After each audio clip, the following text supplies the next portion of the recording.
And our guest for this segment is Devery Youngblood, CEO of Oklahoma Tomorrow. Devery, welcome. Good to be here, Sam. Good to have you here, my friend. And good to have somebody with some gray matter here to talk to me about this situation.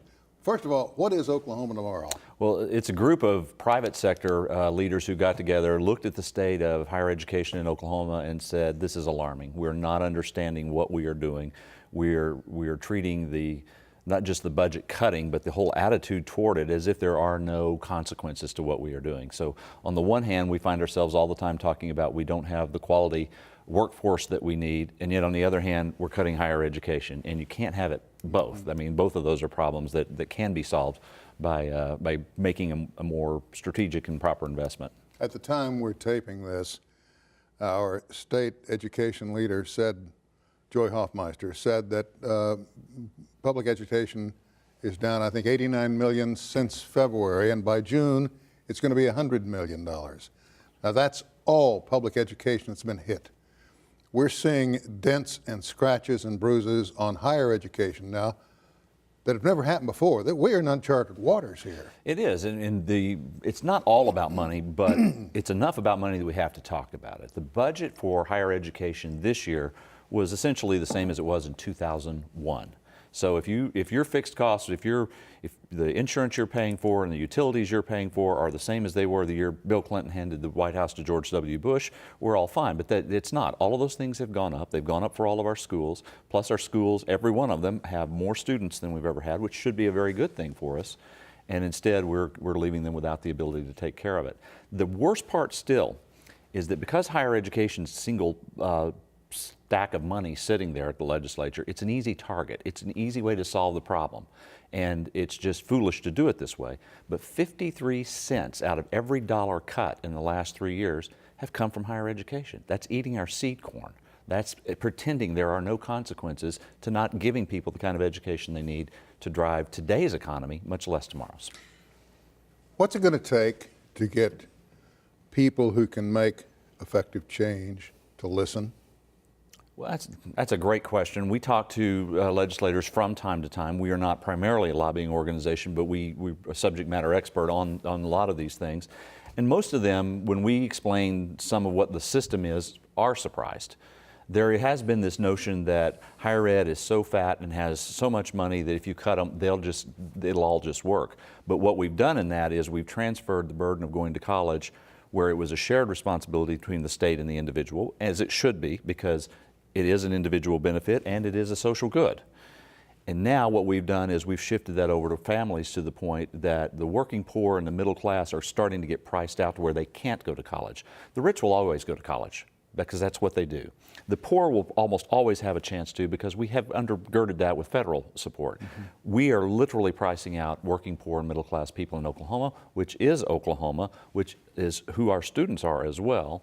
And so to get people to listen, we start talking about some of those things and helping them understand what this system is and how it works. And that seems to resonate with people. There's a lot about the system that I think most people don't understand. And the risks here are monumental because, for one thing, if you bear with me on this, if I understand it correctly, you can't attract major industry to an area that doesn't prioritize higher education. Absolutely not. As a matter of fact, the dean of the engineering school at Oklahoma State, Dean Tukalski, told me that a major company that he happens to know very well has told him, we'd be in Tulsa today, but you can't produce the engineers for us.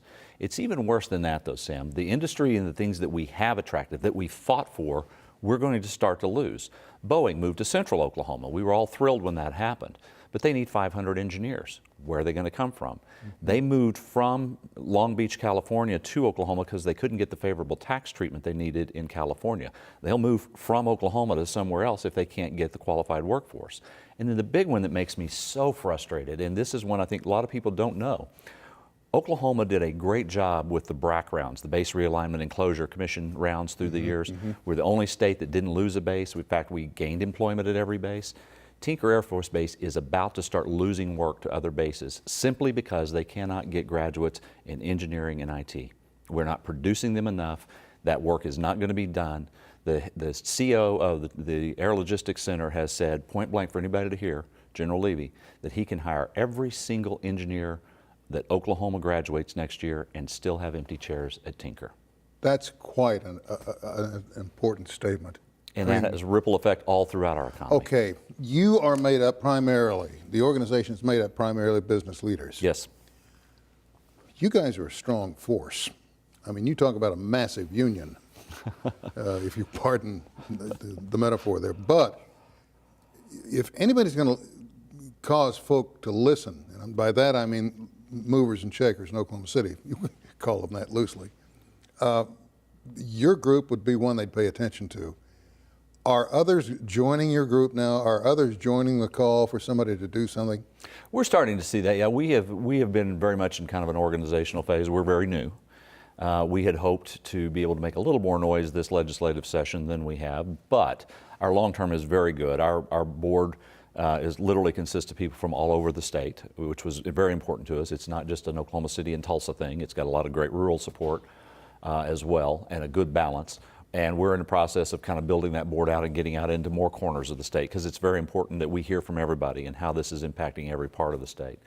And so we believe that because of that, that's that very thing you're saying, when you have your hometown banker from a small town pick up the phone and call you as a legislator and say, hey, you may not understand this, but when you voted for that, this is what's going to happen to our local college. Mm-hmm. And this is what's going to happen to our ability to attract people back to our town. Every single community has to have college graduates. Otherwise, who's going to do your taxes? Who's going to fill your prescriptions? Who's going to run your schools?